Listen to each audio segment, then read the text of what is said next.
Donc bonjour à tous, je me présente, je suis Hélène, par mon métier je travaille beaucoup avec Internet puisque je suis gestionnaire d'un site Internet. Donc, voilà, pour une société qui est à Verdun, Tout Faire Matériaux, dont la devise est faire et défaire, comme on l'a dit tout à l'heure, c'est toujours travailler. Mais bon voilà, je voulais vous parler un peu du numérique, parce qu'il y a quand même un gros manque. Alors Verdun, on est à 5 km de la ville la plus connectée de France, à Bras-sur-Meuse, et il ne se passe rien. C'est assez étrange, mais du coup, on se rend compte que les personnes en fait ont pas mal de difficultés à avoir accès au numérique, à comprendre en fait comment ça se passe. Donc une de mes premières dispositions, c'est de mettre en place un espace où, un peu sur le modèle de Bras, où les gens pourront venir pour se former, apprendre les techniques du numérique. Donc il y a plein de gens qui ne savent pas se servir des réseaux sociaux, qui ne savent pas se servir d'Internet. Alors Internet, c'est pas que le mal, parce que bon, ça peut être un complément aussi aux commerçants, c'est pas forcément juste pour les tuer et commander sur Internet.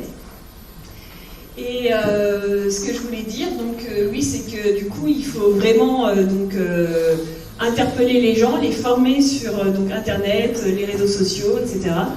Et il faut aussi du coup combler en fait un manque qu'il y a. Il y a un gros manque de communication en fait à Verdun. Moi, je suis dans de nombreuses associations, je suis bénévole pour pas mal de choses. J'ai toutes mes soirées, tous mes week-ends qui sont occupés, et il y a quand même des gens, notamment mes collègues de boulot, qui me disent « à Verdun, il ne se passe rien ». Alors moi, je suis très interpellée quand ils me disent ça, parce que je dis « je ne sais pas, moi, des fois, je fais semblant de ne pas être à Verdun le week-end pour ne pas avoir un truc à faire et ne pas voir des gens ». Donc, il y a aussi ce système d'information, en fait. Voilà, pour que les gens soient au courant de tout ce que les associations organisent, tous les événements, tous les salons qu'il y a, puisqu'il y a vraiment tout le temps quelque chose à faire, mais les gens ne sont pas au courant. Donc ça, c'est vraiment un gros travail qu'il va avoir à faire. Il y a eu un nouveau site internet de fait. Personnellement, j'essaie de l'utiliser, j'y arrive pas, et je travaille dans les sites internet. Donc voilà, on ne retrouve jamais une information qu'on a cherchée. Il y a un calendrier des événements, mais je ne sais pas, on n'arrive pas à le suivre. Enfin voilà, il y a vraiment un travail à faire sur ça. Dans la continuité de ça, il y a un réseau d'affichage avec des bornes numériques d'information à développer. Comme je disais, être au courant, donc on a 14 sucettes, je crois, sur le centre-ville. Il n'y a pas que ça comme système d'information, et en plus, les sucettes, du coup, l'affiche, elle est bloquée pendant un certain nombre de moments. Et du coup, s'il y a deux expos en même temps, on doit choisir quelqu'un. Donc ça veut dire qu'on privilégie une association par rapport à une autre, c'est celle qui a les moyens de mettre. Notamment quand il y a Verdun Expo, je connais d'autres associations qui sont un peu avant, un peu après, pas du tout dans le même domaine. Non, c'est réservé pour Verdun Expo. Donc c'est quand même triste de devoir pleurer pour avoir deux panneaux pour annoncer une exposition parce qu'on a choisi le week-end qui est avant Verdun Expo.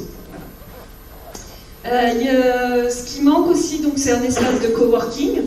Donc ça a très bien été fait à Bras, mais Bras du coup ils sont encore un peu plus loin. Je pense que ça peut être très utile à Verdun, parce que voilà, on veut attirer des gens, et on n'est pas très loin de Paris au final, parce qu'on est en une heure, et du coup il y a des gens qui pourraient être intéressés pour avoir leur bureau, et juste se rendre à leur bureau, à leur société 1 à 2 fois par semaine. Je sais que sur Bar-le-Duc, moi j'ai des amis qui le font. Voilà, sur Verdun, quand je travaillais pour les bus, je sais qu'il y a des gens qui prenaient l'abonnement de la veille tous les jours et qui pourraient, s'ils avaient un espace de coworking, rester à Verdun et ne pas faire les déplacements. Et c'est aussi un peu lié à tout ce qui est mobilité verte, qu'on va développer un peu plus tard sur l'écologie. L'espace de coworking, ça veut dire que les gens qui habitent à Verdun peuvent s'y rendre principalement à pied, en bus urbain ou à vélo. Ne pas utiliser les transports, ne pas prendre leur voiture personnelle pour faire des kilomètres. Donc voilà, ça c'est quelque chose qui est vraiment important et qui n'est pas forcément très coûteux à mettre en œuvre. Évidemment, parce que là, ça serait d'inciter peut-être un porteur de projet privé à faire cet espace. Ou après, si on le fait, évidemment, les sociétés payent des loyers, en fait. On parlait du système de loyer réduit ou modéré, style pépinière. Ça peut être le même genre de système. Et donc, Voilà, je ne sais pas si vous avez des questions sur le numérique, parce qu'en fait, le dernier point sera abordé par Jessica un peu plus tard. Donc, je ne sais pas si vous avez déjà vu sa vidéo hier ou avant-hier, mais voilà, je laisserai ce point à Jessica.